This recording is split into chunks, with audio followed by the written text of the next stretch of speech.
പ്രേമത്തിൽ അഭിനയിച്ചതിന് പ്രത്യുപകാരമായി അനുപമ ചെയ്തത്. പ്രേമത്തിലെ മേരി എന്ന കഥാപാത്രത്തിലൂടെ മലയാള സിനിമയ്ക്ക് കിട്ടിയത് മികച്ചൊരു നടിയെയായിരുന്നു.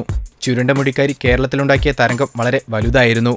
അനുപമയെ സിനിമാ ലോകത്തേക്ക് എത്തിച്ച പ്രേമം എന്ന സിനിമയോടുള്ള കടപ്പാട് വലുതാണെന്ന് തെളിയിച്ചിരിക്കുകയാണ് അനുപമ ഇപ്പോൾ. അനുപമയുടെ വീടിന് പ്രേമം എന്ന പേര് നൽകിക്കൊണ്ടാണ് നടി ഇപ്പോൾ വാർത്തയിൽ ഇടം നേടിയിരിക്കുന്നത്. ഫേസ്ബുക്കിലൂടെയാണ് പ്രേമം സിനിമയുടെ ഓർമ്മകൾ പങ്കുവെച്ച് നടി രംഗത്തെത്തിയത്. അൽഫോൺസ് പുത്രൻ സംവിധാനം ചെയ്ത് നിവിൻ പോളി നായകനെ എത്തിയ സിനിമയാണ് പ്രേമം. 2015 മെയ് 29 സിനിമ തിയേറ്ററുകളിൽ എത്തിയത്. 2 വർഷം മുൻപ് ഇതേ ദിവസമാണ് തന്റെ ജീവിതത്തിൽ ആ അത്ഭുതം നടന്നത്. അതിനാൽ ഇപ്പോൾ എന്റെ വീടിന് പ്രേമം എന്ന പേര് നൽകാൻ ഞാൻ ആഗ്രഹിക്കുകയാണ്. അതിലും മികച്ച പേരൊന്നും തനിക്ക് കണ്ടെത്താൻ കഴിഞ്ഞിട്ടില്ലെന്നും അനുപമ പറയുന്നു. എന്റെ പ്രിയപ്പെട്ട സംവിധായകനായ അൽഫോൺസ് പുത്രനോടുള്ള നന്ദി എത്ര പറഞ്ഞാലും തീരില്ലെന്നാണ് അനുപമ പറഞ്ഞത്. അദ്ദേഹമാണ് എനിക്ക് സിനിമയിലേക്ക് പ്രവേശനം ഒരുക്കിയതെന്നും ഞാൻ കണ്ടതിൽ വെച്ച് ഏറ്റവും നല്ല മനുഷ്യരിൽ ഒരാളാണ് അൽഫോൺസ് പുത്രനെന്നും അനുപമ പറയുന്നു. നിവിൻ പോളിയോടും അനുപമ നന്ദി പറഞ്ഞിരിക്കുകയാണ്. കൂടുതൽ ഗോസിപ്പുകൾക്കായി ഈ ചാനൽ സബ്സ്ക്രൈബ് ചെയ്യൂ. ഗോസിപ്പ് ബസാർ.